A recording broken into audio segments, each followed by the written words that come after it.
Hello, my name is Jamie, and today I am doing a book review on The Cricket in Times Square by George Selden, and if you're interested, drawings by Garth Williams.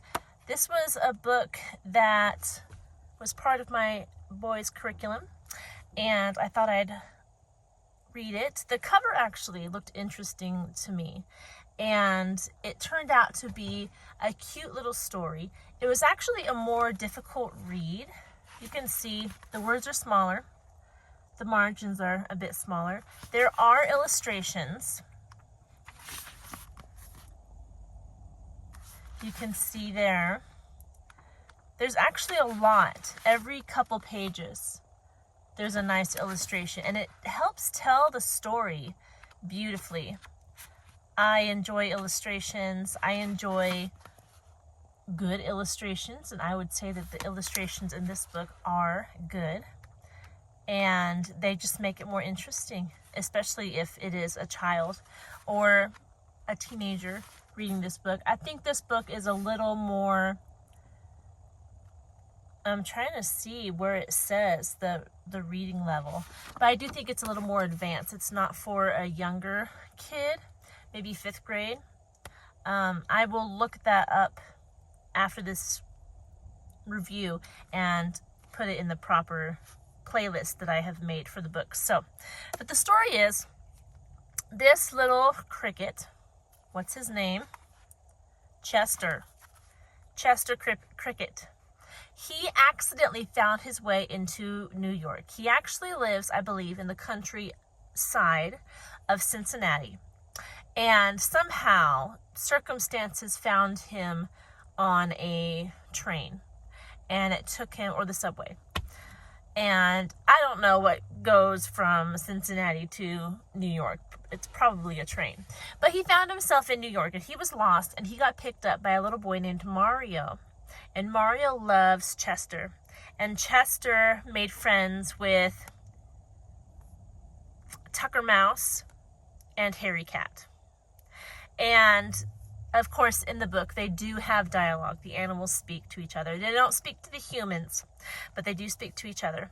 And the story is just about how Chester lives in New York, the adventures he has with his 2 friends. Mario and his mom and dad own a newsstand, so you get a view of life on the streets of New York, in Times Square, and the people coming on and off the subway, buying newspapers, and just how he makes himself beloved to the family, Mario and his family, and how, if he does, he finds his way back to his own home.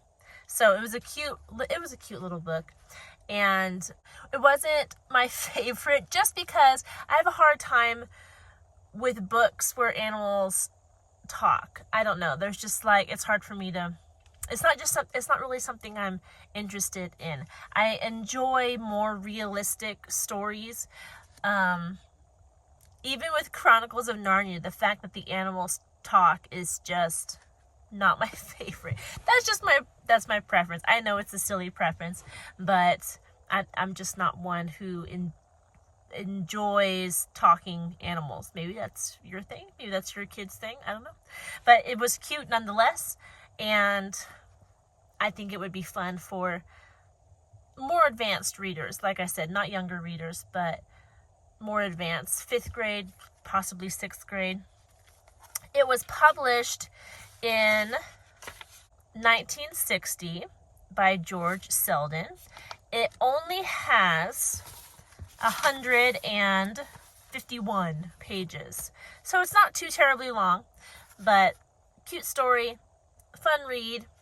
I can't off the top of my head think of any outstanding moral lesson in it. I know Chester Cricket was very moral. He was very intent on making sure he told the truth and took responsibility for his actions and helped out Mario and his family.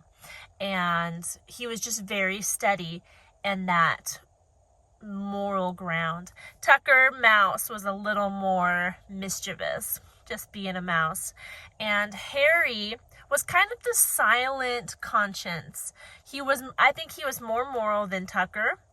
And he agreed with Chester, but he wasn't as vocal about. He just kind of supported Chester when Chester made the right decision. Harry Cat was there to help him along his way. And Tucker Mouse always came around to the right way of thinking. He just needed a little more encouragement, just because he's a fun character. He is. He's not bad. He just has little quirks that he enjoys, and it's hard to get him to think about other people more than himself at times. But he, like I said, he does come around and make good decisions. So there's a little look into The Cricket in Times Square. Cute book, and I hope you check it out. Might be something that your kids enjoy. I hope you're doing well, and I'll talk to you in our next video. Goodbye.